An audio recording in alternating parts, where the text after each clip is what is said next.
KBS 열린 토론.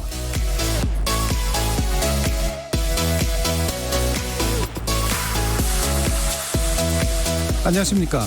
KBS 열린 토론 정준희입니다.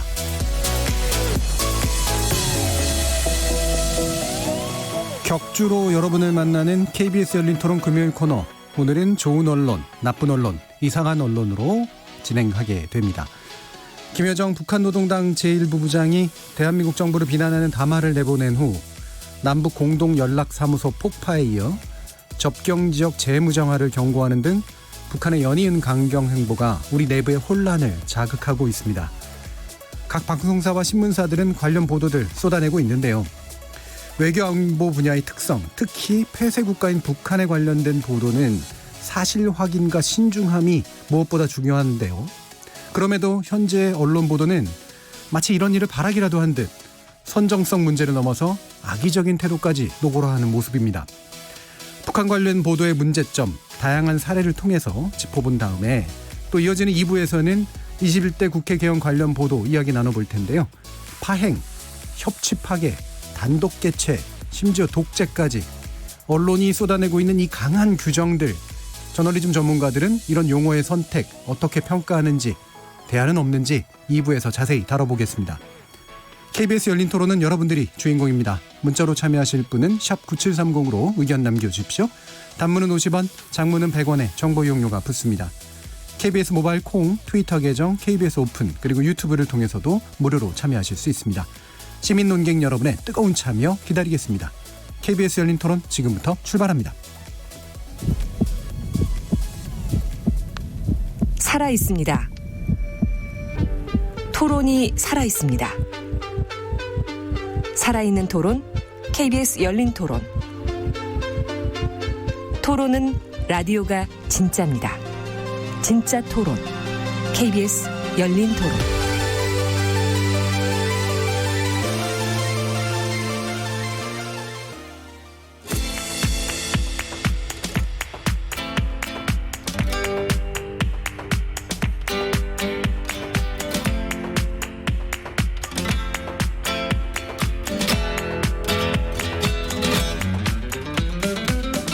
좋은 언론, 나쁜 언론, 이상한 언론?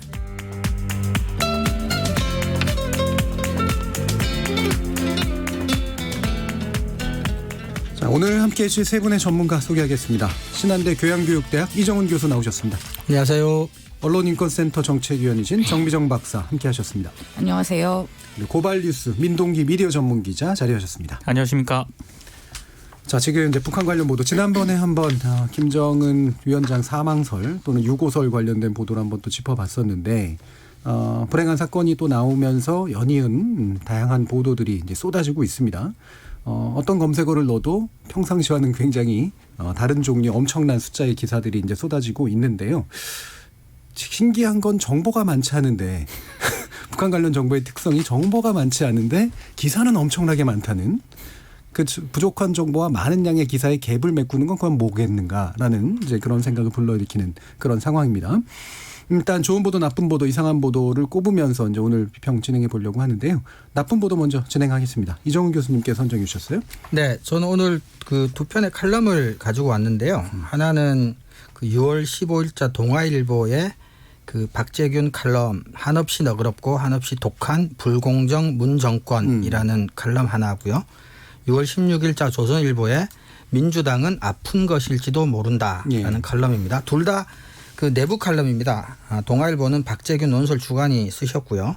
조선일보 칼럼은 황대진 정치부 차장이 쓰셨는데, 우선 제가 나쁜 보도로 선정한 첫 번째 이유는 북한 이슈를 이제 언론사에서 국내 정치 문제와 관련해서 하고 싶은 말을 하기 위한 소재거리로 삼았다. 그러니까 국내 정치와 엮어서, 그러나 그런 주장의 근거는 상당히 추측에만 의존해서 특정 정파를 공격하는 데 활용한, 그래서 북한 이슈를 굉장히 나쁜 방식으로 활용한 사례로 선정을 했고요. 그리고 기사 곳곳에 표현 수위라든지 표현 방식에 있어서 조금 정도를 넘어선 부분들도 조금 이제 보이기도 해서 그런데요. 예를 들면 그 동아일보의 박재균 칼럼 같은 경우는 그 북한한테는 이제 비굴하고 눈치를 보고 대신에 야당, 기업, 검찰, 탈북민한테는 철권 대응을 하는 일방 강행 독주 정치를 펼치는데 결국은 이런 정치의 종착지는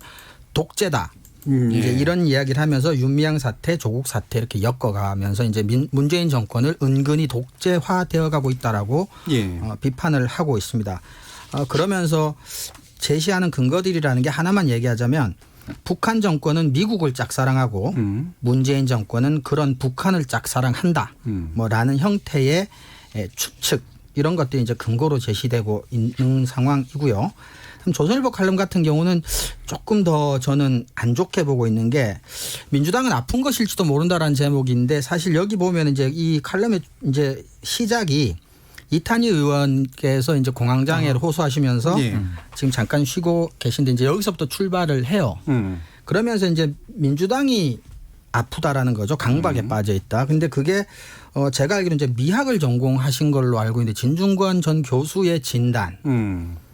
늘 근거로 삼고 있는데 미학 전공자가 이제 강박이나 정신질환 얘기를 하면 안 된다는 게 아니라 굉장히 중요한 근거로 삼고 있어요. 그 이후로도 의학적인 얘기들이 조금 나오고 그러다 결국은 문재인 대통령 취임 직후 제가 한 말은 지켜야 한다는 강박관념 있다라는 발언 이건 사실 지행합의를 하겠다는 다짐 같은 건데 이것도 강박관념이라는 단어를 썼다는 이유로 문재인 대통령도 강박에 빠져 있고 불안에 빠지는 사람이다. 뭐 이런 식으로 가다가 마지막에는 이제 우리가 저번에도 한번 말씀드렸던 의식의 흐름대로 갑자기 논리가 점프를 해서 결론이 많은 사람이 민주당이 아픈 게 아니라 나쁜 거라고 한다. 혹시 아픈 척만 하는 거라면 지금 이 순간 불안을 느끼는 게 마땅하다. 근데 많은 사람이 누군지 무슨 얘기를 했는지에 대한 근거는 없고요. 그래서 이게 조금 더 제가 안 좋게 보였던 건 어쨌거나 이탄희 의원 개인의 어떤 질병 이런 것들을 특정 정파를 공격하는 어떤 소재로 삼는다는 것이 조금 윤리적으로 좀 더 문제가 있어 보이기도 하고 북한 문제를 전형적으로 국내 정치의 비난 또는 비판의 어떤 소재로 활용하는 어떤 전형적인 한국 언론의 북한 보도의 문제점을 적나라하게 보여주는 그런 칼럼이다 싶어 제가 두 칼럼을 가지고 왔습니다. 이게 이제 칼럼이다 보니까 뭐 사설까지는 아니라고 하더라도 어쨌든 뉴스가 아닌 이제 의견 기사들이니까 우리가 이제 의견에 대한 비평은 되도록이면 좀 안 하려고 하는 측면들이 있는데 뭐냐면 의견에 대한 비평은 또 다른 의견을 얘기하는 수밖에 없기 때문에 근데 이제 기준을 제시해 주셨네요. 그러니까 하나는 북한 문제를 재료로 삼았는데 결국 하고 싶었던 말은 국내 정치였다. 그렇죠? 이게 이제 흔한 이제 구도고 또 한 가지는 의견을 내는 건 좋은데 의견의 근거로 삼고자 하는 것이 사실이나 또는 전문적인 어떤 견해에 바탕을 두고 있지 못하다라고 하는 그래서 이상한 논리적 점프들이 이제 일어나게 된다라는 거잖아요. 예. 그리고 사실은 우리가 이제 언론학 교과서에서는 그렇게 얘기합니다. 우리가 이제 좁은 의미의 뉴스는 이제 스트레이트 뉴스를 이야기하지만 사실은 뉴스라고 하면 이제 뉴스와 칼럼 사설을 다 포함해서 광의 뉴스라고 보죠. 그리고 특히 이렇게 이제 사내 칼럼이라고 하죠. 기자들이 쓰는 칼럼 같은 경우는 이제 물론 주장의 내용은 주관적일 수 있습니다. 충분히. 하지만 이제 기자가 기명 칼럼을 쓸 때는 그 주장을 뒷받침하는 근거가 이제 사실이어야 하고 그 가지고 있는 사실에 준하는 주장을 이제 펼쳐야 하는데 두 칼럼 같은 경우는 사실 근거는 상당히 빈약한 반면 주장은 굉장히 근거에 비해서 강하고 그리고 그 주장의 내용이 북한과는 별 상관이 없는 이제 국내 정치적인 문제를 이제 다루는데 북한의 이슈를 활용한 것 같아서 제가 나쁘다고 생각을 했습니다. 이게 이제 뭐 사실 뭐 특히나 보수 진영에 계신 분들 같은 경우에 일반적으로 가지고 있는 불만의 형태를 사실 드러낸 거라고 저는 생각을 해요. 그래서 뭐 그분들의 의견의 자유라는 게 있으니까. 근데 이제 기본 구도는 이제 북한한테는 굉장히 잘해주고 정작 협체 대상인 야당이라든가 상대 당파에 대해서는 완전히 그렇죠. 최근 특히 이제 그 일부 언론에서 많이 이제 다루고 주목하는 게 탈북민들. 그래서 북한한테는 그렇게 비굴하게 굴면서 탈북민들한테는 너무 잔인한 거 아니냐 뭐 이런 식의 주장들이 요즘 많이 나오는 것 같습니다. 뭐 그 부분의 사실성 여부는 뭐 지금 뭐 따질 문제는 아닙니다만 저는 갑자기 그런 생각이 들었어요. 이렇게 음식 못하는 집들의 특징이 메뉴가 많은데 맛이 똑같잖아요. 예. 그리고 그 맛을 만드는 거는 어떤 재료를 쓰던 간에 다 비슷한 맛이 나고 결국은 조미료가 맛을 쓰죠. 예. 그 조미료 맛으로 결국 모든 승부를 거는 이제 그런 형식이 전 많이 나타나고 있는 것 같은데 민동기 기자님 어떤 코멘트 해주시겠어요? 그러니까 저는 사실 나쁜 보도로 가지고 오셨잖아요. 새롭지가 않습니다. 네. 그러니까 항상 보수 언론은 저런 식으로 북한 그렇죠. 문제를 전향적인 보도. 국내 정치와 연결시켜서 항상 접근을 해왔기 때문에 또 그러는구나. 예. 이제 이런 생각을 하나 했었고요. 저는 이런 어떤 그 국내 정치와 연결시키는 이것도 상투적이긴 하지만 저는 또 가장 큰 문제라고 생각을 하는 게 이게 정권마다 다릅니다. 이 국내 보수 그렇죠. 언론이 대북 문제를 취하는 관점이 박근혜 정권 때 이른바 통일대박 예. 사건이 벌어졌을 때 그렇죠. 조선일보가 시리즈를 굉장히 우호적인 오히려 기획 기사를 싣는데요. 오랜 기간 준비한 기사였죠. 그거는 제가 봤을 때 어떤 그런 그 남북 통일 문제에 있어서 한국 언론이 기획 기사의 전형을 보여준 대단히 높은 예. 기사라고 평가를 하는데 지금은 그런 기사를 조선일보가 쓰지 않거든요. 예. 그리고 아까 탈북민과 관련해서 이 교수님이 말씀을 해주셨지만 대북 전단과 관련해서 굉장히 또 박근혜 정권에서는 조선일보를 비롯한 보수 신문들이 굉장히 또 비판적이었습니다. 우려했죠. 예. 우려하고 자제를 해야 된다라고 얘기를 하는데 별다른 상황 변화가 없는데도 불구하고 지금은 전혀 다른 논조를 보이고 예. 있거든요. 그러니까 저는 이런 게 오히려 굉장히 더 문제지 않나. 맞습니다. 그래서 이거를 나쁘다는 이유로 이제 국내 언론, 국내 정치 문제를 비판하는데 활용했다라는 점보다는 제가 조금 전에 얘기했지만 자기가 하고 싶은 얘기를 하는데 소재로 사용한다라는 점이죠. 예. 그러니까 민 기자님 말씀 맞다나 이제 정권이 바뀌거나 세상이 바뀌면 반대된 이야기를 하는데도 전혀 어색함도 없고 그렇죠. 문제도 없고 네. 원래 그게 하고 싶은 얘기니까. 예. 정미정 박사. 저는 이 민주당은 아픈 것일지도 모른다라는 사설이 예. 지금 이제 말씀해 주신 모든 것들에 저도 동의는 합니다만 저는 이제 기본적인 글쓰기의 수준이 너무 낮다. 예. 이렇게 생각합니다. 저는 이걸 몇 번을 읽어봤는데 아직도 무슨 소리인지를 모르겠어요. 그러니까 의식의 아픈 흐름이 것일지도 나니까요. 모른다니까 아프다는 얘기인지 물론 이제 마지막 결론을 보면 나쁜 거라고 네. 많은 사람들이 그랬다고 마무리를 지은 걸로 봐서 민주당이 나쁘다는 이야기를 하고 싶은 것 같긴 한데 아픈 척한다는 얘기는 또 무슨 얘기인지 그럼 앞에 그게 뭐 서술이 돼야 되잖아요. 그러니까 예를 들어 아픈 것일지도 모른다. 그러면 민주당이 어떤 질병 혹은 어떤 증상으로 아픈 건지가 나와야 되고 그리고 하다 보니까 아픈 척하지 마라 사실은 나쁜 거잖아. 이게 이제 기본 논리의 어떤 네. 흐름인데 아무리 읽어봐도 지금 그런 걸 찾아볼 수가 없는 거죠. 그러니까 네. 저는 이 사설은 기본적으로 어떤 관점 아니면 그 논리의 뭐 허술함 뭐 이런 걸 다 떠나서 기본적인 글쓰기도 안 된 너무 수준이 낮은 그런 칼럼이라는 생각이 듭니다. 그게 또 우리나라의 굉장히 유명한 어떤 신문사잖아요. 예. 에서 메인으로 거는 자체 칼럼의 수준이 이 정도라는 건 정말 기가 막힐 노릇이죠. 예. 이게 제가 또 누누이 주장하는 건데 권위지를 주장하지만 권위지스럽지가 않아요. 예. 기사의 권위가 없죠. 스타일이. 권위가. 예. 그게 제일 안타깝습니다. 저는 사실 뭐 의견의 차이라든가 이런 것보다 권위지를 주장하려면 이제 권위적 어떤 권위를 가지고 있는 이제 글의 내용과 스타일이 필요한 건데 이런 게 요즘 더 심해지고 있지 않은가. 너무 심해지고 특히 이제 종편 등장 이후로 서로 점점 약간 심해지죠. 상동 관계가 생기면서 좀 심해지고 있지 않은가라는 그런 아니 생각이 좀 그리고 많이 들어요. 지금 같은 상황에서 북한 쪽에서 저렇게 강경한 태도를 보이고 일단 사건이 터졌잖아요. 그러면 이 기회에 지금까지 조선일보가 계속 비판적인 시각을 견지해 온 그것에 맞춰서 예. 대북 정책에 대한 어떤 종합적인 논의를 끌어가면 됩니다. 비판적인 관점에서 그들이 그렇게 하고자 했던. 근데 하라는 그건 안 하고 지금 아프냐 이러고 있으니까 나도 아프다도 아니고 예. 나쁘다도 근데 뭐 같죠. 혹시 그 청취자분들 중에 오해 소지가 있을까봐 우리 또 이제 그 정 박사님 말씀은 그게 이제 전부는 아닐 텐데 그 물론 이제 뭐 자기들이 줄창 주장해 왔던 대북 강경 정책에 대한 어떤 그런 이야기들이 전혀 없지는 않은데 예. 이제 그건 이제 늘 뭐 해오던 수준에서 하는데 이제 이런 그 의도가 조금 이제 그 순수해 보이지 않는 예. 그러면서도 우리 정 박사님 지적처럼 그 글쓰기의 기본조차도 지켜지지 않는 칼럼 이런 것들이 이제 중간중간에 섞여 있어서 그 신문 전체를 읽을 때 이제 굉장히 좀 방해가 되죠. 여러 가지로. 제가 토론 진행하면서 좋을 때가 어떤 때냐면 양쪽 견해가 완벽하게 갈리는데 둘 다 맞는 것 같은 느낌 들 때가 진짜 그렇죠. 네. 그렇죠.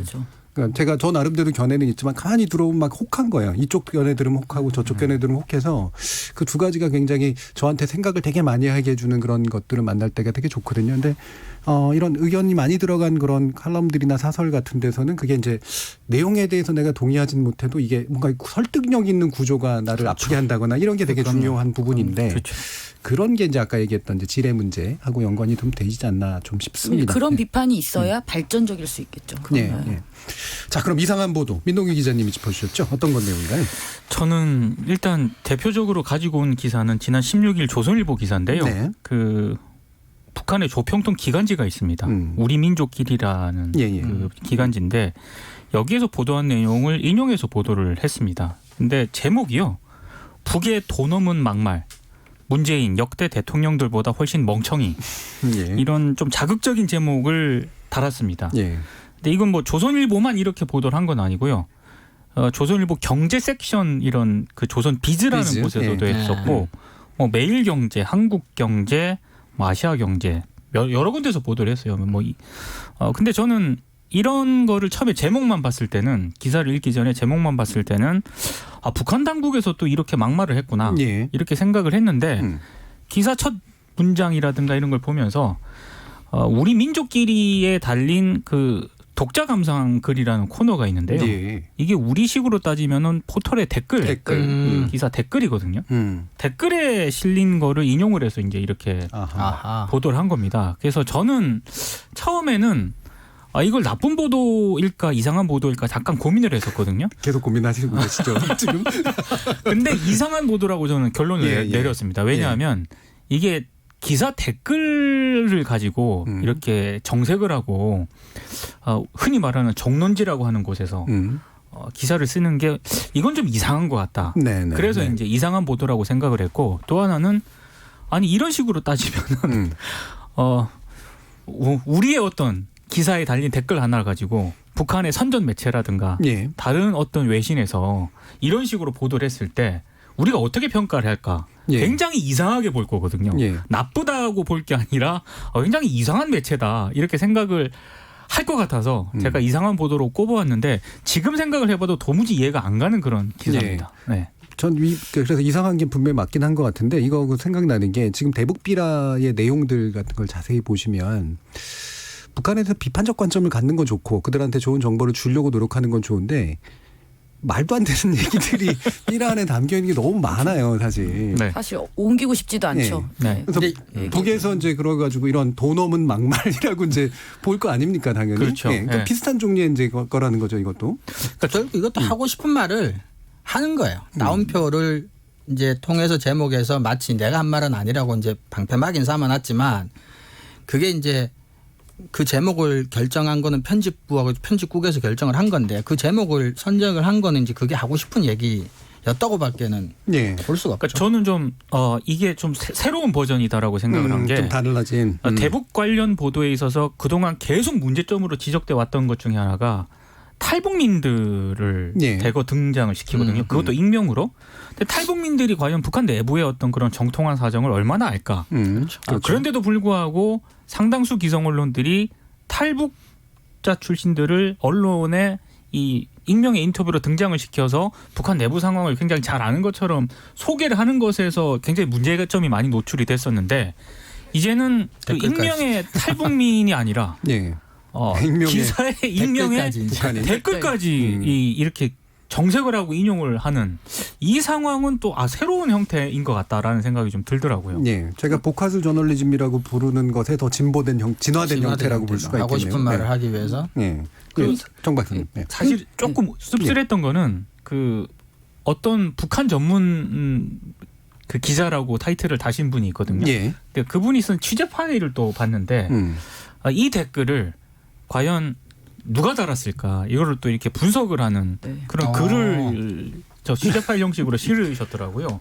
근데 명색이 북한 전문 기자라면은 이 시국에 이런 취재 파일을 써야 할 때가 아니라 북한이 왜 저러는지 그렇죠. 이걸 어떻게 지금 해결을 해야 되는지 뭐 전문가 얘기를 듣는 그런 기사를 써야 되는데 저는 좀 여러 가지로 이상하다는 생각이 좀 들었습니다. 예. 저는 이 기사를 보고 생각을 한 게 이건 굉장히 적극적인 취재 행위가 어쨌든 있었던 거잖아요. 그렇죠. 그렇죠. 거기에서 그 그렇죠. 댓글까지 찾아내려고 하는. 찾아냈다는 댓글이지만. 게 그렇죠. 저는 그 열정 이게 더 놀라운 거죠. 그러니까 지금 이 국면에서 조선일보 정도 되는 신문에서 다루어야 될 것이 그 취재 능력을 이렇게 발휘하는 것이라는 것이 전 너무 충격적이죠. 네. 정말. 이게 이제 정보가 없다 보니까 그럼 이제 고급한 정보를 찾으려고 노력을 해야 되는데 고급한 정보를 파다 보면 안 나올 가능성이 높잖아요. 그렇죠. 자신이 없는 거죠. 그렇죠. 예. 근데 파면 나올 수 있는 정보원이 있는 거예요. 그래서 그걸 파본 거죠. 그리고 건진 거고. 예. 뭐 상당히 전략적인 행동이었다라고 저는 보긴 보는데 이게 뭐 이상한 보도죠. 예. 이상하면 대부분 나쁜 거긴 한데. 우리 경험상 예. 대체적으로 이상한 보도는 나쁜 나쁘죠. 이상한 보도거나 이상한 나쁜 보도거나 아니면 나빠질 가능성이 높은 거죠. 이상한 보도거나. 주로 나쁘죠. 주로 나쁨과 나빴죠. 이상함을 동시에 가지고 있는 경우가 많은 것 같아요. 그래서 저는 나중에 그걸 꼭 찾아보고 싶어요. 이상한 보도로 분류가 되지만 굉장히 좋은. 예, 예. 결과적으로. 꼭 한번 찾아보고 싶습니다. 성공하길 바라겠습니다. 네. 열심히 해보겠습니다. 자, 그러면 이제 관련해서 이제 이러저런 또 짚어볼 것들이, 뭐 저는 사실 이게 중요한 뉴스는 아니라고, 이 자체가 뉴스 가치가 별로 없다고 생각을 합니다만, 문재인 대통령이 원로들과의 오찬 회의를 거쳤잖아요. 네. 그러면서 이제 경험이 많으신 분들의 이야기를 들으면서 했는데, 그때 이제 문재인 대통령의 발언이라고 하면서 이제 보도된 내용들이 굉장히 많았습니다. 그래서 북한 굉장히 실망스럽다라든가 북한 도가 지나치다라든가 이런 식의 이제 표현을 쓴 거로 이제 보도가 일어났는데 청와대에서는 일단은 그런 거 없다라고 그랬고 이제 또 참석자들도 원로들도 그런 걸 이야기를 들은 기억은 없었던 것 같다라고 이제 얘기를 하면서 지금 막 이렇게 왔다 갔다 하는 공방이 벌어지고 있는 상황들이에요. 이런 부분 민병기 좀 어떻게 보세요? 그러니까 사실 이게 참석하신 분들은 그 2시간 동안 네. 원로들과 대화를 나눴잖아요. 그 2시간 동안 나눈 대화를 일일이 기억한다는 것도 좀 그렇죠. 상당히 좀 불투명한 그런 상황인데 언론에 보도된 것은 상당히 좀 문재인 대통령이 단정적으로 이렇게 말을 한 것처럼 지금 예. 나왔거든요. 그리고 저는 좀 상식적으로 생각을 해봤을 때 지금 북한이 김정은 국무위원장이 직접적으로 지금 이번 사태와 관련해서 공식적인 발언이라든가 이런 게 안 나오고 있지 않습니까? 네. 전 당연히 이제 그 대통령, 그러니까 국가 원수에 해당하는 사람들이 지금 굉장히 민감한 상황인데 예. 이런 식의 뭐 실망이다, 뭐 화, 뭐 이런 식의 단어를 만약에 사용했다면은 그것 자체로도 상당히 민감한 사안이라고 생각을 하거든요. 네. 실제로 그게 보도가 됐을 때 정말로 이런 발언을 문재인 대통령이 했을까라는 의심이 들긴 했어요. 근데 어찌됐든 그 보도가 조선일보가 단독으로 보도를 하고 그 뒤에 일부 언론들이 막 또 그렇게 참석자들 전원을 빌어서 보도를 했을 때 또 다른 얘기들이 막 나오지 않았습니까? 그러니까 확실하지 않다. 예. 이것도 다 전원을 옮긴 것일 뿐이고 심지어 청와대 관계자는 그 참모들이 그런 얘기는 한 것 같은데 예. 참석자들이 그런 얘기를 했다는 거는 꼭 거기 청와대 관계자들도 지금 확인이 안 된다는 거 아닙니까? 그러니까 이게 상당히 좀 무책임한 보도라고 저는 생각을 합니다. 그렇죠. 일단은 보도하면 안 되고요. 그렇죠. 이거는 뭐 출처가 불확실하기 때문에 보도하면 안 되고 제가 볼 땐 2차례 3차례 윤색을 거쳐서 나온 얘기였을 가능성이 굉장히 높은데 지금 국면이라고 하는 게 뭐 대통령이 이런 발언을 할 수도 있고 그 뭐 이거에 만약에 진짜 이런 발언을 했다면 이거에 공감하시는 분들도 충분히 있을 수 있는데 김여정 부부장 수준에서 지금 담화가 그렇죠. 나오고 있는 거잖아요. 그럼 여기에 맞춰서는 그 급에 맞는 담화가 왔다 갔다 해야 되거든요. 대통령이라면 당연히 여기선 담화를 안 하죠. 이제 김정은 위원장이 담화하고 있는 것이 아니기 때문에. 근데 그 급을 이렇게 비틀어 버렸다라고 하는 것 자체도 저는 상당히 좀 문제가 있다고 판단을 해요. 외교 안보에 있어서 이렇게 중대한 시기에 대통령의 어떤 이런 언급, 어떤 단어를 사용하느냐는 굉장히 커다란 효과로 나타날 수가 있잖아요. 네. 특히 김여정 부부장이 이제 뭐라고 어떤 표현을 썼느냐를 우리가 항상 예의주시하는 것과 마찬가지로 그들도 문 대통령이 무엇이라고 말하는지에 주목을 할 수밖에 없고 사실 이게 그냥 뭐 실망했을 수도 있지. 네. 실망이라고 말했을 수도 있고 이게 뭐 그렇게 큰 문제냐 문제죠. 왜냐하면 대통령의 입에서 네. 이 시기에 이 중요한 사람들을 모아놓고 이 얘기가 나왔고 이것이 공식적으로 이렇게 보도가 됐다는 것은 굉장히 위험성이 높은 사안이라고 봅니다. 그래서 저는 이게 그냥 단순히 확인 안 하고 뭐 맨날 하던 식으로 했다는 수준의 어떤 잘못된 보도보다 훨씬 더 나쁘다라고 보고 그 중대성을 좀 인지를 하고 조선일보가 요즘에 그거 하잖아요. 바로 잡습니다. 예. 반드시 바로 잡았으면 좋겠습니다. 요즘 바로 잡는 것 그 오탈자. 별거 없는 것으로 바로 주로 잡죠. 하죠. 예. 근데 이거는 사실 우리나라 언론이 사실을 이렇게 정교하게 다루는 기술들이 굉장히 부족하다고 느끼는데 그 중에 하나 사실 이게 무엇이면 사실이다라고 한 판단 자체가 좀 이상한 것 같아요. 예. 학자 입장에서 예를 들어 SBS가 이제 그 총장 직인 파일 그 오보 났을 때 그 관련자 진술 방심위에서 한 거 보면은 총장 직인 파일과 총장 직인 관련 파일이 같은 거라고 주장을 하잖아요. 예. SBS 기자가. 그러니까 우리나라 대형 지상파 방송의 기자가 총장 직인 파일과 총장 직인 관련 파일이 사실상 같다라고 그럼 표현상의 문제라고 그랬어요. 네. 그러니까 이게 어디까지 확인하고 우리가 어느 정도 이제 수준에 왔을 때 이걸 사실이라고 인정할 것이냐에 대한 기준이 학자하고는 많이 다르고 일반인들하고 좀 다른 것 같아요. 그러니까 이런 것들이 이제 훈련이 되지 못한 건지 역사적으로 이제 관행으로 굳어져 있는 건지 아니면 뭐 속보 경쟁인지 아니면 더 제일 나쁘게는 어떤 의도를 가지고 문재인 정부에 대해서 어떤 가치를 부여하기 위해서 이렇게 했는지는 모르겠지만 그 기본적인 사실, 그러니까 언론이 가장 소중하게 다뤄야 될 사실에 대해서 윤리적인 무게감도 적게 가질 뿐만 아니라 이 사실을 잘 다룬 기술도 부족한 것 같아요. 예, 그게 되게 심각한 문제인 게 따옴표 저널리즘 자체도 문제고 제목과 안에 따옴표 다는 것도 문제지만 심지어 따옴표 안에 내용이 직접 인용할 수 없는 내용이에요. 그렇죠. 예, 굉장히 각색된 내용을 과감히 올리는 걸 보면 이거는 되게 진짜 놀랄 노자죠, 사실. 예. 저는 그 어떤 대결과 갈등을 좀 부각시키려는 그런 의도가 깔려 있지 않나라고 의심을 할 수밖에 없었던 거예요. 네. 일단 문재인 대통령이 원로들을 청와대로 부르지 않았습니까? 맞아요. 근데 불러서 어떤 대화를 할지 어떤 발언을 할지가 이거는 누구나 관심을 가질 수밖에 없는 그런 사안인데 전원 형태긴 하지만 직접적인 워딩이 나왔거든요. 네. 화, 실망스럽다, 네, 그렇죠. 지나치다. 그럼 만약에 이 언론 보도를 만약에 북한 당국에서 본다고 했을 때 오호? 저 굉장히 다른 시그널이죠. 대통령이 저런 식으로 그렇죠. 뭐 대응을 하는 이렇게 네. 인식을 할 가능성이 있다는 거죠. 그러면 그걸 노렸느냐? 저는 약간 의심을 하고 있습니다. 지금. 그럴 수 있죠. 예. 근데 아마 이제 가장 좋게 봐주면 초엽의 정 교수님께서 말씀하셨지만 북한 관련 이슈라는 게 사실 확인이 폐쇄적인 체제다 보니까 그게 일단 안 되잖아요.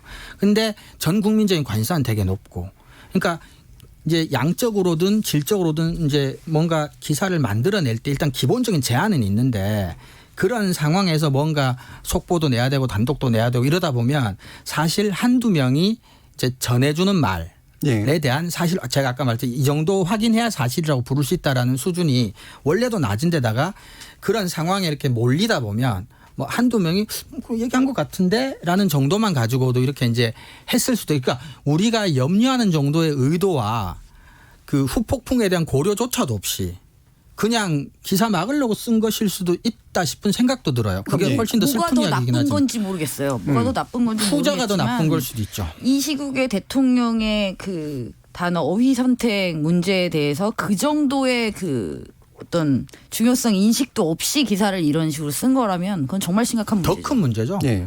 저는 이렇게 악의성이 있는지 없는지 의도적인지 아니지는 일단 배제하고 난다면 그래도 핵심 문제는 그런 거라고 생각을 해요. 그러니까 이 정도면 기사가 돼라고 생각하는 그러니까요. 태도. 예.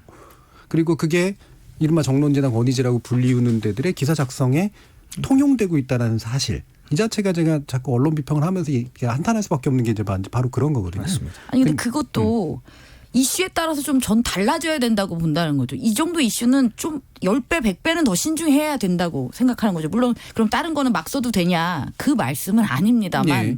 이 정도의 국가 안보와 직결되는 문제와 같은 경우에는 10번, 100번 더 확인을 했어야죠.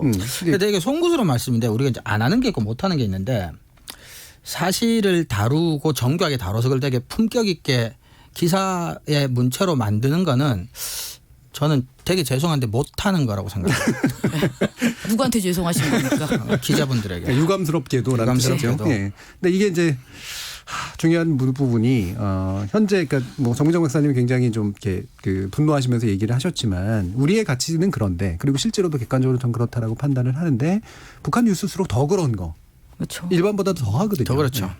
그러니까 이게 관행화돼 있다라고 하는 거고 그게 이제 우리 언론이 전반적으로 하고 있는 수준이라고 하는 게 제일 큰 문제가 아닐까 싶은데 그리고 또 한 가지 지금 짚어볼 이 부분이 이제 이건 종편 관련된 얘기입니다만 옥류관 주방장 발언을 가지고 무려 10분 넘게 그 프로그램을 진행한 사안이 있습니다. 그러면서 이게 아까 얘기했던 탈북민들의 막 입을 가지고 하는 그런 식의 보도의 보도도 아니죠. 이제 그런 식의 전형인데 민동기 기자님 이 내용이 어떤 거였어요? 그러니까 이제 이것도 역시 이제 네. TV조선이라든가 이런 데서 보도를 한 건데요. 사실 얘기하기가 좀 민망할 정도입니다. 그러니까 옥류관 주방장인 오수봉 씨가 북한 대외 선전 매체 조선의 오늘에서 남측을 향해서 비난을 했거든요. 예. 근데 이게 TV조선에서 이것이 정치다라는 그런 프로그램이 있는데 오수봉 씨가 냉면을 만드는 사람이 맞는가? 한마디로 맞다 안 맞다. 예. 이걸 가지고 13분 정도 이제 그 방송을 한 겁니다. 그러니까 저는 종편뿐만 아니고요. 보수 언론들은 상당히 좀 반북 이데올로기가 아직도 강하게 남아 있다고 생각을 하거든요. 예. 그래서 대결과 갈등을 부추기는 보도를 굉장히 우선시하는데 북한 문제를 다루는 우리 언론의 또 다른 문제 가운데 하나가 지금 제가 얘기한 이게 흥미 위주예요. 예. 대단히 흥미 위주고 선정적으로 접근을 하거든요. 그러니까 사실은 이게 평상시 같으면은 그게 별 문제가 안 되는데 지금은 상당히 남북 관계가 최악으로 지금 경색 국면으로 가고 있는 그런 상황에서 앞서 언급한 이런 대통령의 발언이라든가 이런 것도 전원 형식으로 의도가 깔려 있는지 안 깔려 있는지는 확인이 안 됩니다만 상당히 좀 무책임하게 보도를 한 데 이어서 또 한편으로는 이런 식의 흥미 위주로의 보도를 하고 있다는 거거든요. 그러니까 여전히 지금 북한 문제는 특히 종편 같은 경우에는 반복적이거나 아니면 흥미 위주거나 예. 중간 보도가 저는 없다고 생각을 예. 합니다. 그래서 그걸 다시 한번 확인시켜준 그런 프로그램이라고 봐요. 북한 뉴스가 우리의 외교 안보에 있어서 엄청난 이제 중요성을 가지고 있는 근데 게다가 정보가 부족하기 때문에 더 신중할 수밖에 없는 그런 영역인데 거꾸로 이른바 소설이 네. 그리고 오락이 난무하는 그런 보도 영역이 되고 있다는 거 참 안타깝죠. 뭐 이 부분은 뭐 제가 더 뭐 비평할 만한 가치가 네. 없다고 생각하기 네, 때문에 저도 그 동의합니다. 정도만 하고 뜨겁습니다. 예. 좋은 보도가 있었을까 싶기는 합니다만 어렵사리 찾으셨다고요, 정미정 박사님? 예. 아니 제가 진짜 열린 토론 논논을 하면서 음. 이렇게 찾기 힘들었던 건 지금이 일단 지금까지로서는 네. 처음이었던 것 같습니다. 근데 이제 그게 이슈의 특징도 있는 것 같아요. 이 북한 관련 문제라는 게 일단 폭파 이후에 며칠 안 됐잖아요. 근데 여기서 대해서 어떤 뭐 종합적이고 깊이 있는 통찰력 있는 뭐 이런 기사가 나오기는 좀 힘든 어떤 여건은 분명히 있었다. 그래서 이제 골라 보았습니다. 그리고 제가 여러 개를 가져왔습니다. 심지어. 예. 심지어 하다 보니까 되게 많아졌는데요. 예. 일단 저는 요 한 가지를 먼저 말씀드리고 싶어요. KBS 뉴스입니다. 네, KBS 뉴스고. 와, KBS. 네, 와 KBS입니다. 그러니까 저는 이 정도 사안이 터졌을 때 가장 중요한 매체는 일단 1번 공영방송이다. 예. 그러면 KBS가 이 사안을 어떻게 다루고 있는가를 꼼꼼히 봐야 한다. 그런 생각에서 16일, 17일, 18일 이렇게 좀 이제 지켜보았습니다. 예. 뭐 특별히 문제가 있다고 판단되는 기사들이 눈에 띄지는 않았습니다. 그리고 KBS 보도가 전반적으로 그랬어요. 네. 네. 비교적 다른 방송사에 비해서 어쨌든 굉장히 차분하게 예. 잘 다뤘다. 뭐 이 정도는 이야기할 수 있을 것 같고요. 그리고 이제 제가 가져온 건 이제 18일 날 KBS 9시 뉴스에서 이제 전문가들 인터뷰를 받은 부분이에요. 근데 전문가가 정말 많습니다. 한 10명이 되는 예. 것 같아요. 네. 그러니까 할 수 있는 그 전문가들은 다 접촉을 거의 한 것 동원했겠네. 같아요. 예, 예. 그러니까 뭐 통일연구원, 뭐 극동문제연구소, 그다음에 뭐 정액과 교수, 그다음에 한국국가전략연구원 통일전략센터장, 또 북한학과 교수 뭐 이런 식으로 해서 굉장히 다양한 사람들에게 왜냐하면 이게 의견이 좀 다를 수가 있잖아요. 해석을 이 상황을 어떻게 바라보느냐, 그렇죠. 앞으로 어떻게 될 것 같냐, 이후에 북한은 어떻게 나올 것이냐, 우리가 어떻게 대응해야 되느냐, 뭐 이런 문제에 대해서 굉장히 많은 사람들의 의견을 다루려고 했다. 그리고 시간도 얼마 안 됐을 텐데 예. 이렇게 적극적으로 전문가들의 의견을 따려고 했다는 점 그리고 전문가들의 어떤 선정에 있어서 충분히 타당했다라는 점. 이 부분에서 저는 이걸 긍정적인 평가를 하고 싶고요. 그래서 좋은 보도로 일단 가져오긴 했습니다만 근데 제가 좋은 보도를 딱 정할 때 어려웠던 건 뭐였냐면 이 보도가 좋기는 한데 이게 우리 뉴스가 좀 짧잖아요. 네. 하나하나 꼭지들이 짧다 보니까 이 많은 사람들을 얘기가 한두 마디에서 이제 다 끊기는 거예요. 그렇죠. 그러니까 정말 다 듣고 났을 때 얻을 수 있는 정보가 실제로 얼마만큼이었느냐. 예. 너무 적다는 거죠. 결국은 우려할 만한 상황이다. 조심해야 된다. 신중하게 대응해야 된다. 이상의 정보를 얻기는 힘들다. 그러니까 이 좋은 기여, 이런 보도 이 자체는 좋지만 실제로 이걸로 해서 우리가 얻을 수 있는 시청자들이 얻을 수 있는 정보가 굉장히 적다라는 점이 저는 너무 아쉽고 예. 그렇다면 이런 관련한 이슈는 정말 긴 호흡으로 갈 필요가 있다. 예. 그러면 지금부터라도 이게 1차적으로 나왔다면 요것에 대한 어떤 변형으로 계속 나올 수 있잖아요. 월요일, 화요일, 수요일, 목요일 해서 그렇죠. 계속 이제 짧은 시기에 인터뷰를 배치한다던가 시사 프로에서 다룰 수도 그렇죠. 있고. 그리고 다른 프로그램에서 다룰 수도 있고 저는 뭐 그런 이야기를 한번 해보고 싶어서 이 KBS 뉴스를 일단 예. 가져와 봤습니다. 예. KBS 네. 뉴스 같은 경우에 저는 그래서 9시 뉴스 포맷에 이제 사실 한계잖아요. 네, 그렇죠. 포맷 자체를 늘리거나 그러니까 적어도 한 5분 정도로 늘리거나 저는 그 강박을 벌였으면 좋겠어요. 전문가들을 얼굴 비치고 말 따서 잘라가지고 넣는 거.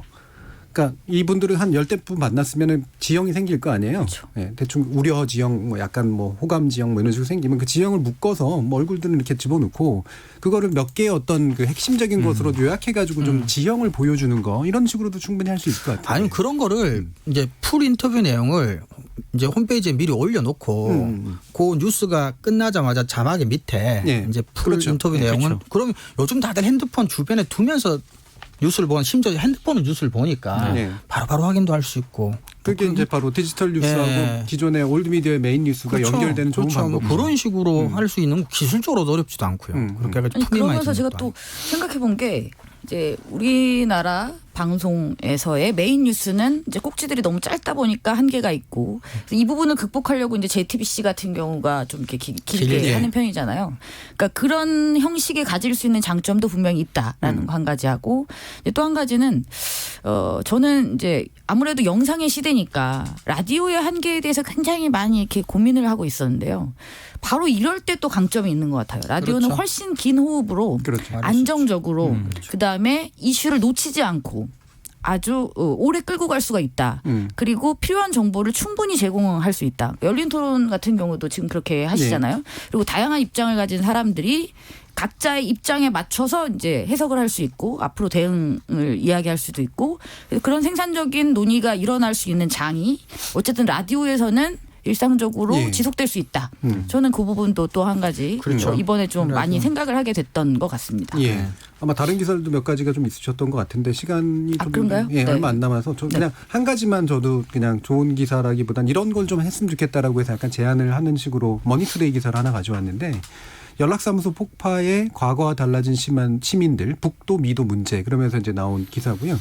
흔한 기사 형식이긴 해요. 그러니까 시민들을 다 이렇게 물어봐가지고 어떤 이야기들을 하는지 보는데 되게 신기했던 게 제가 상상하거나 제가 실제로 옆에서 경험하는 많은 사람들의 이야기 지형이 다 녹아 들어가 있더라고요. 예를 들면 충격적이다. 그렇잖아요. 당황스럽다. 다 이제 저는 당연히 나오는 그런 반응이라고 생각이 들고 그러면서 하지만 완전히 백지 상태로 돌리기는 어렵지 않느냐.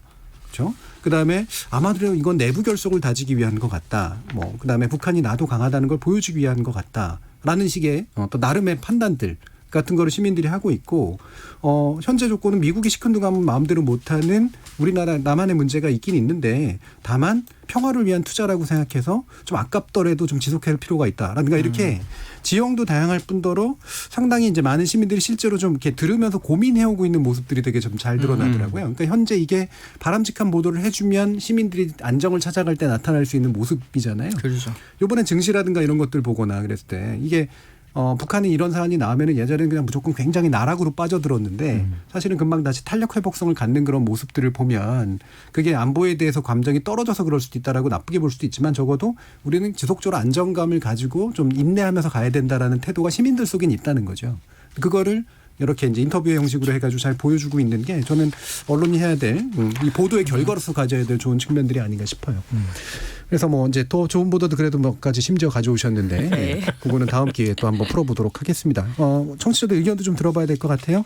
정의진 문자 캐스터. 네, 지금까지 청취자 여러분이 보내주신 문자들 소개합니다. 콩 아이디 오윤재님, 진정하게 보수가 못 되는 언론의 무분별하고 왜곡된 보도와 역시 보수답지 못한 미래통합당의 발목 잡기식 행보는 일맥상통해 보입니다. 이러한 행태들은 그저 현 정부와 집권 여당을 음해하는 것 외에 딱히 해석의 여지가 없네요. 무슨 소득이 있다고 이러는 걸까요?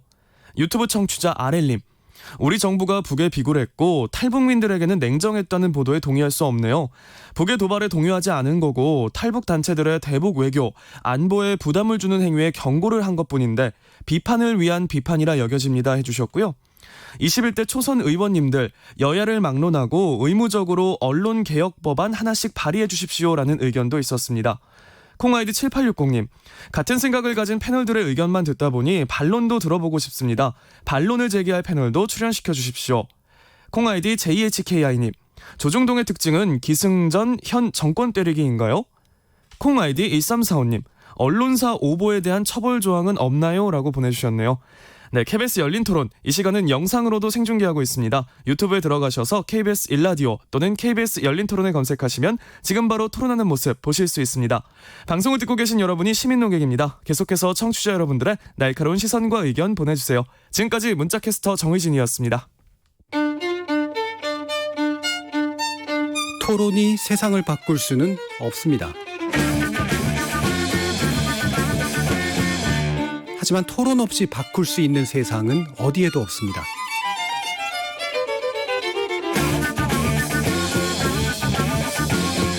세상의 선한 변화를 갈망하는 당신. 정답이 아니라 질문의 힘을 믿는 당신. 우리 KBS 열린 토론에서 만납시다.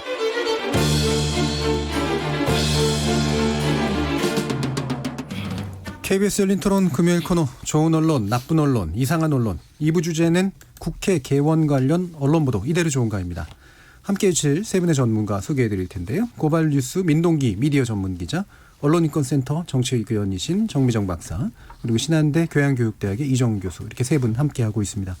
자, 이 부분은 이제 국회 개원 보도들인데 이것도 이제 많이 쏟아졌죠. 그리고 예상 가능한 행보들을 이제 상당히 많이 보여줬는데 이 부분을 이렇게 논의하면서 좀 짚어봤으면 좋겠다라고 생각한 거는 상당히 일반화된 그런 진단들이 나온단 말이에요. 저는 관습적인 진단이라고 생각을 하는데 일단 전반적으로는 여당과 야당의 이제 어떤 이야기들을 굉장히 많이 균형하게 보도하는 것 같지만 맞는 부분에서는 이제 미래통합당이 배제됐다고 느끼기 때문에 미래통합당이 느끼는 울분 같은 것들이 전반적으로 많이 보도되는 경향들이 있고 그러다 보니까 이제 그분들이 사용하는 언어가 그대로 이제 여과 없이 이제 나오게 되고 그게 마치 이제 언론이 현실 상황을 그렇게 규정하는 것처럼 이제 보여지게 되는 현상들이 있습니다.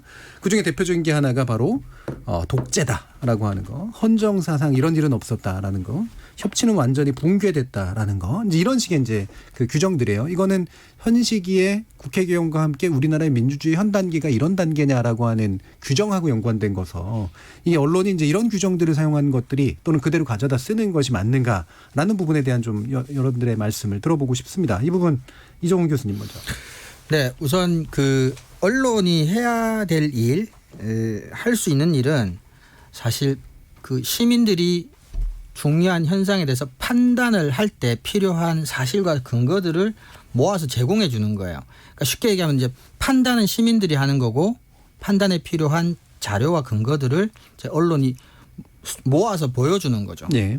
근데 이런 여기 나오는 많은 표현들은 파행, 극한 대치, 뭐 단독 이런 것들은 이미 그 표현 안에 판단이 들어가 있어요. 그러니까 우리나라 언론은 판단을 하고 그러면 시민들이 할 수 있는 일은 뭐예요?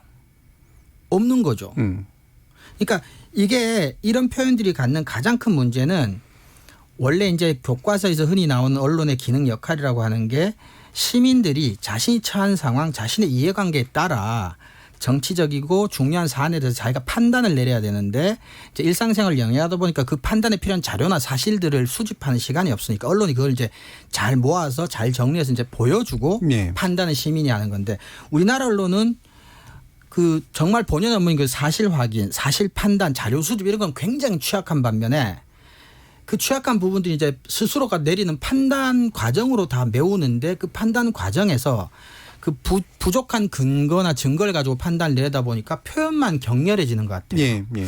그래서 그런 것들이 가장 큰 문제고 그래서 말씀하셨지만 이런 것들이 이제 또 패턴화돼 가지고 관행처럼 이런 표현을 쓰다 보니까 더더구나 시간이 가면 갈수록 그나마 감정적이고 정서적인 효과도 오히려 또 반감되고 그래서 예.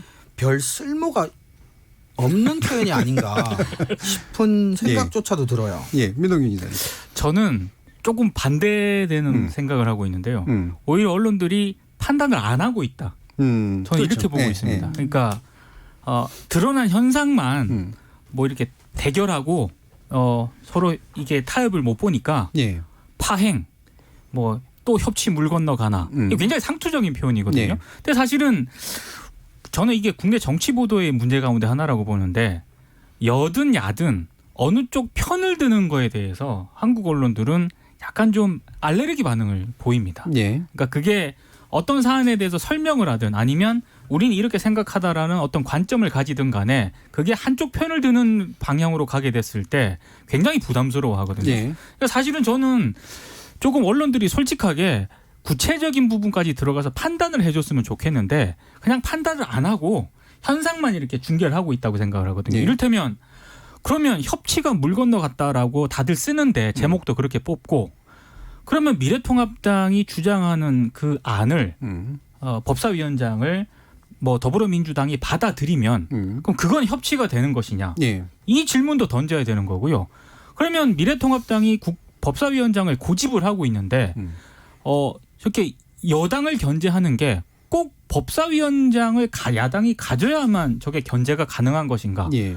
그러니까 미래통합당의 주장을 검증하려는 그런 노력도 해야 되는데 그러려면은 뭐 20대 국회 법사위가 어떻게 운영이 됐고 이런 것까지 다 뭐 해설을 해주든 분석을 해주는 기사가 따라가야 되거든요. 예. 근데 그런 기사는 별로 없어요. 그러니까 미래통합당이 막 반발하고 있고 이거 우리 요구 안 받아들이면 뭐 독재다. 예. 그러니까 계속 다운표로 가는 거거든요. 근데 그런 보도는 되게 쉬워요. 왜냐하면 주장을 하면 그걸 그대로 지면에 화면에 내보내면 되거든요. 그러니까 오히려 저는 언론들이 판단해야 될 그런 부분에 있어서 판단을 하지 않고 예. 그냥 여야 중계보도하는 쪽으로만 그렇게 가는 게 오히려 더 지금 문제를 악화시키고 있다고 저는 보고 있습니다. 예. 정미정 박사님.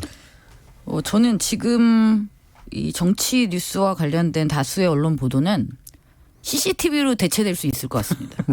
대체하는 게 나을 것 같아요. 네. 차라리 그게 낫습니다. 이런 식으로 다운표 안에 넣어서 누가 뭐라고 했는지를 쓴 게 기사의 전부인 수준의 기사가 이렇게 넘쳐난다면 이러려면 그냥 CCTV로 중계하는 게 낫죠. 예. 그러니까 지금 기자님이 말씀하신 것처럼 그렇게 말했으니까 이제 기자가 이제 얘기를 시작해야 되는데 그렇게 말해서 끝. 그렇죠. 대부분의 기사가 그렇죠. 근데 이제 교수님이 말씀하신 건 이제 그거잖아요. 그렇게 하면서도 그 표현에 굉장히 과격한 표현을 또 다운표 안에다가 제목을 넣은 게 예. 저는 일종의 판단 유보일 수도 있지만 일종의 판단을 유도하는 거죠. 유도하는 거죠. 그러니까 결국은 두 분의 말씀이 전 다 맞는 것 같아요. 안 한다고 하셨잖아요. 그렇죠. 안 하는 게 문제인데 사실 하기는 하고 있는 거지. 다른 방식으로 아주 비겁한 방식으로 안 하는 척하면서 사실은 그런 제목을 계속 쓰므로써 유도를 하는 거니까 저는 그 부분에서 이제 두 분 말씀에 다 동의를 하고요. 그리고 한 가지 또 말씀드리고 싶은 건 이 사용하는 어휘가 지나치게 과도하다. 네. 예. 그냥 뭐 예를 들 수 있는 게 뭐죠? 뭐 싹쓸이라는 표현도 네. 그렇잖아요. 그냥 가져갔다고 하면 될 거를 싹쓸이가 굉장히 과도하게 그다음 뭐 파국 무슨 파국이 그렇게 맨날 하루에도 몇 번씩 그렇게 네. 터지겠어요. 그러니까 그런 표현이 실제 이 현상을 독자들에게 전달하는데 아주 적확한 표현이라고 생각을 한다면 정말 할 말이 없지만 그렇지 않죠. 예. 일반적으로 민주주의에서 국회의원들 사이에서 벌어지는 여러 가지 분쟁과 싸움들은 어떻게 보면 당연한 겁니다. 당연한 민주주의가 거죠. 바로 싸우라고 이렇게 판을 깔아주는 거잖아요. 네. 근데 이제 그 싸움의 수준이 높아졌으면 하는 거지만 싸운다는 이유로 싸움 자체를 그냥 매도해버리는 것은 정당하지 않다고 보고 예. 그것을 보도할 때에 그 너무 일상적에서 이제는 놀랍지도 않은 그 다수의 그 표현들, 극한대치, 뭐 파행, 뭐 이런 표현들은 저는 좀 일차적으로 정제될 필요가 있다고 예. 생각하고 있습니다. 예. 아마 비유를 들자면 이런 것 같아요. 두 가지 방식으로 이야기할 수 있을 것 같아요. 이정훈 교수는 몇 월 며칠 이런 행동을 했고 몇 월 며칠 이런 말을 했고 몇 월 며칠 이런 행동을 했어. 근데 이제 괄호 열고 그래서 나쁜 사람이야라는 기자가 판단은 당연히 가질 수도 있고 없을 수가 없겠죠. 예. 근데 그 판단은 이제 독자가 시청자가 하는 거고 또 어떤 방식이 있냐면 이정훈 교수는 나쁜 놈이야. 그리고 아무런 사실 얘기를 안 하는 거죠. 예, 두 번째가 진실인가요? 근데 둘 다 이정훈 교수가 나쁘다라는 말을 할 수 있는 두 가지 방식이라는 예. 건데 그게 이제 첫 번째 방식이 이제 흔히 교과서적으로 말하는 언론이 말하는 방식이라는 거예요. 그렇죠. 예. 그리고 심지어는 그 똑같은 행동을 보고도 나쁘다고 생각 안 할 수 있는 시민도 있기 때문에 나쁘다 나쁘지 않다는 괄호에 묶어두는 거죠.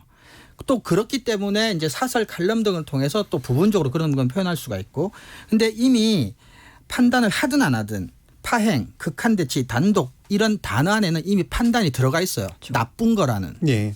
그러니까 이종훈 교수님은 이제 판단을 하더라도 판단 이전에 그 판단의 어떤 근거가 되는 걸 먼저 보여주는 것에 일단 우선해야 된다. 그렇죠. 언론이 그걸 먼저 해야 된다는 거죠. 예. 예를 들어 법사위 같은 경우도 법사위를 여당이 가져가면 나쁘다라는 판단을 가지고 나쁘다라는 형용사만 쓰잖아요. 근데 그 예를 들면 그렇게 할 게 아니라 법사위는 우리나라 헌정사상 국회 역사에서 어떤 정도였고 어떤 식이었는데 네. 언제 어떤 합의로 어떤 관행에 대해서 야당이 해왔고 그 이유는 이러이러한 순기능들이 있었기 때문이다.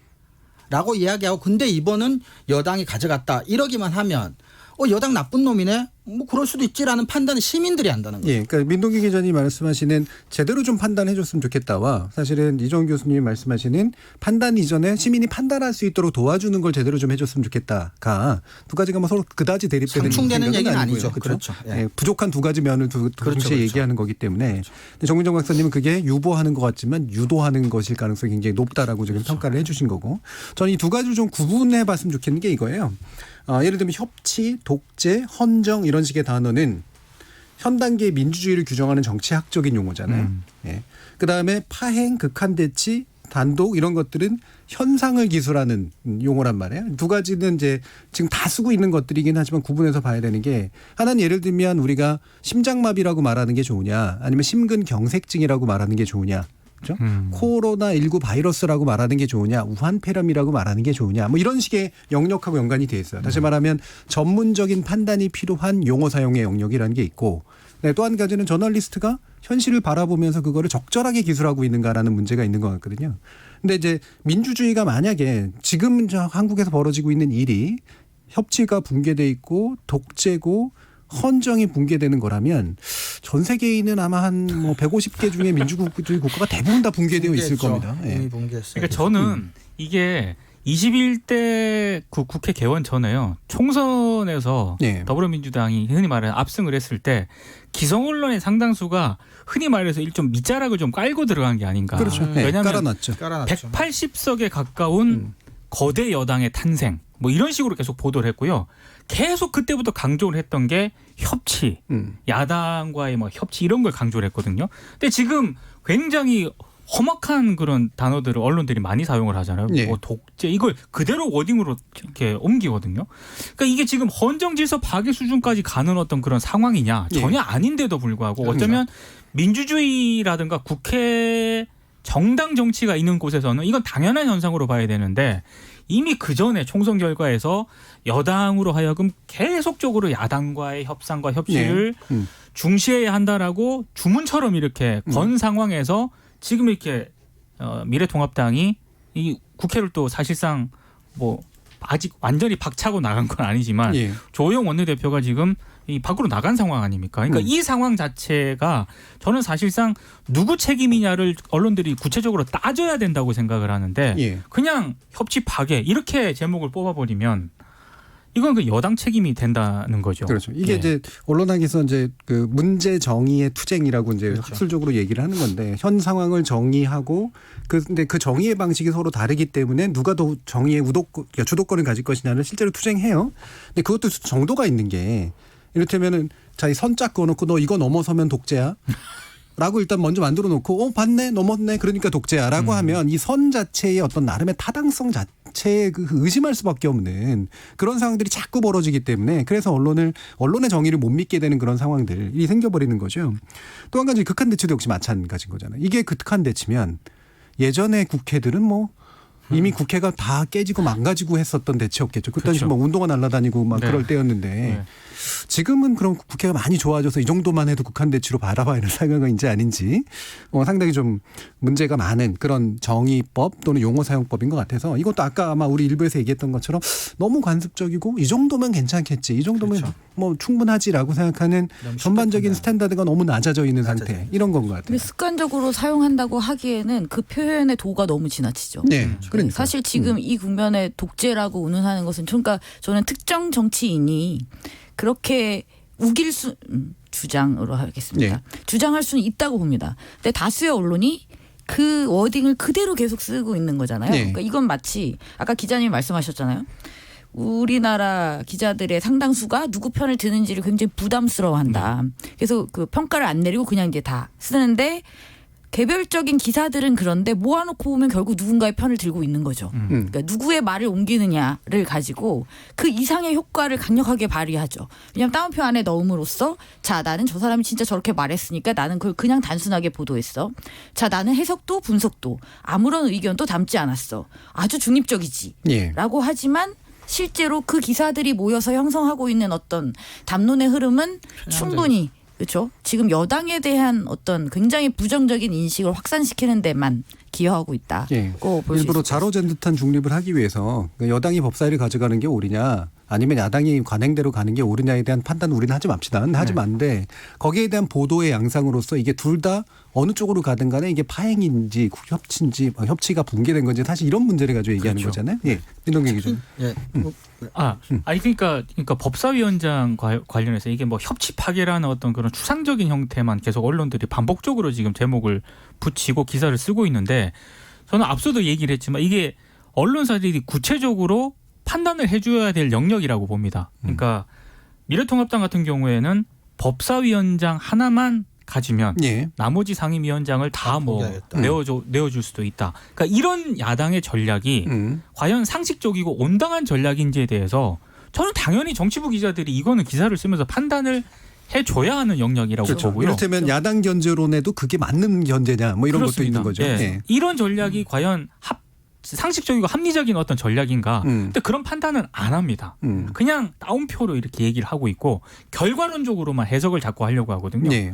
여당이 협치에 좀 소극적이다. 뭐 이런 식으로.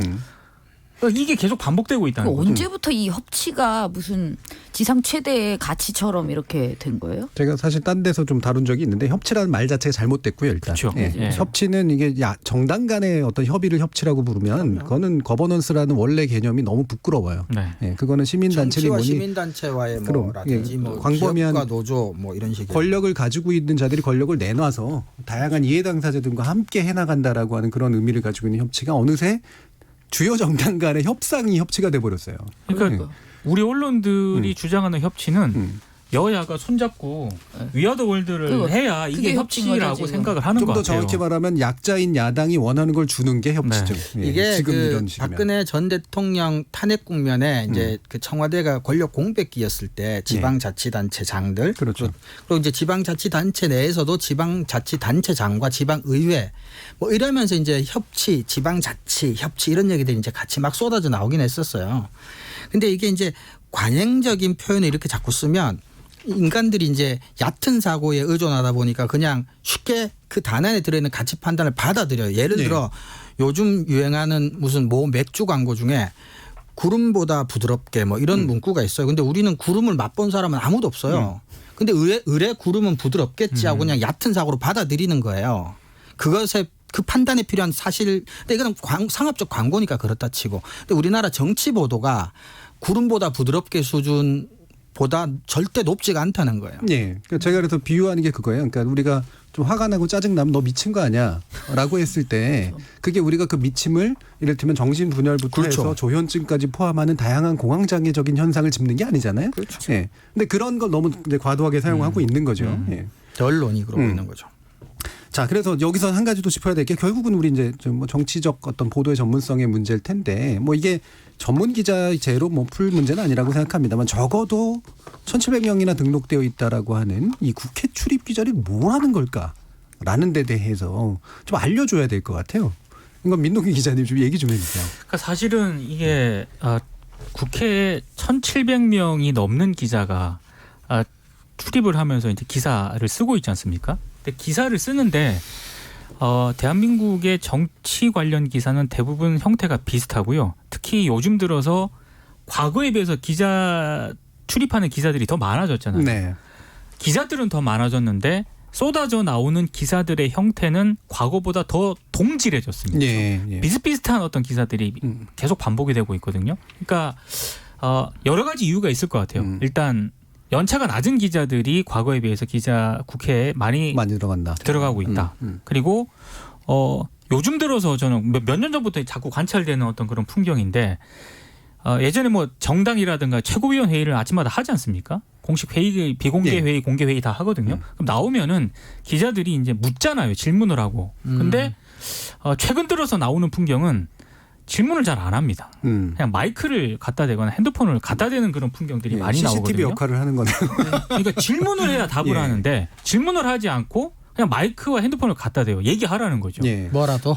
그러니까 이런 풍경들이 이제 계속 반복이 되다 보니까 저는 정치 보도도 굉장히 균질화될 수밖에 없는 상황까지 간 거고요. 결국에는 이런 문제가 계속 누적이 돼서 이런 원래 협치에 기자는 질문하는 자 아닌가요? 그렇죠. 그렇죠. 예. 묻는 자죠. 그리고 그 질문이 또 이제 정교해야 되고 수준이 높아야 되고 그런 건데 뭐 사실 뭐 법원 앞에서 이제 이렇게 되시는 분들도 보면 그렇죠. 자기들끼리 왜 몇 명 나가가지고 될 사람 정하잖아요. 네. 그리고 뻔한 질문 하잖아요. 기분이 어떠십니까? 네. 왜 나오셨습니까? 네. 그죠? 기분 좋을 리도 없는데. 그런 문제점들이 계속 지금 누적이 되면서 상당히 지금 이런 문제까지 온 것 같습니다.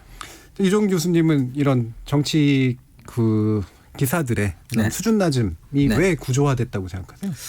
근데 저는 기본적으로 다른 분야 기사와 마찬가지로 제가 가끔 뭐 우리 방송에서 얘기하지만 그 약간의 무능함과 약간의 게으름, 그다음에 그 한국 현대사의 어떤 그런 불행함 때문에 갖게 된 언론의 어떤 그런 역사적으로 학습 부재의 어떤 누적된 결과가 일단 가장 근본적으로 작용하지만 정치 같은 경우는 특히나 다른 영역도 뭐 디지털이나 플랫폼이 많아지고 속보 경쟁 그래서 뭔가 빨리빨리 뭐라도 뭐 이런 압박은 똑같지만 정치가 더 이렇게 되는 데는 아무래도 우리 아까 이제 종편 잠깐 얘기했지만 종편이 등장하면서 정치 뉴스를 소비하는 새로운 층들이 만들어졌다고 해야 될지 좀 부각이 되면서 좀 정치 뉴스 자체가 우리나라가 이제 정치에 관심이 많다고 들어가니까 예. 좀 더 정치를 좀 더 오락적으로 소비하는 층들이 있다고 판단을 하고 그 사람들에게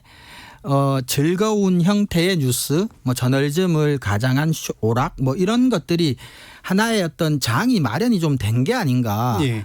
그리고 그 또 정파성도 우리나라 언론이 강한 데다가 뭐 그런 쪽에서 조금 돌파구를 찾는 건 아닌가. 그러니까 네. 정통 정치 뉴스가 약하다.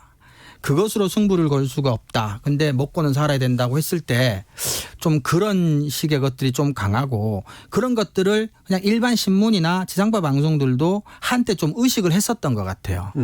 그래서 정치 뉴스가 조금 이제 똑같은 위기가 왔을 때 정면 승부를 하기보다는 조금 좀 오락화되는 우회하는 형태를 취한 게 조금 지난 한 뭐 10년 정도 안에 예. 그런 것들도 좀 크게 작용하지 않았나. 예. 그런 생각도 좀 해봅니다. 예. 제가 2017년에 쓴 논문이 네, 이제 정 교수님께서 이제 그 오락적 공론장, 정론장, 예. 정론장 그런 예. 개념을 또 만드셨죠. 예. 네.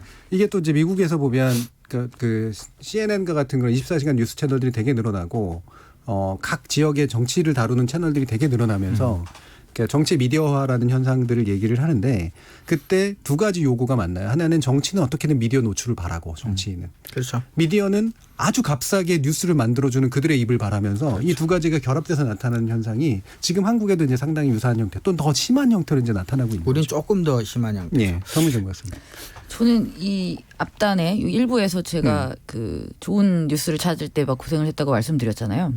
그러니까 지금도 이제 고민이 되는 게 그런 거죠. 그러니까 검색을 통해서 뉴스를 걸러낼 수는 없다. 네. 그건 그렇죠. 근데 기사가 너무 많잖아요. 많죠. 근데 여기에서 나는 좋은 뉴스를 주로 보고 싶다면 도대체 어떻게 할 수 있을까?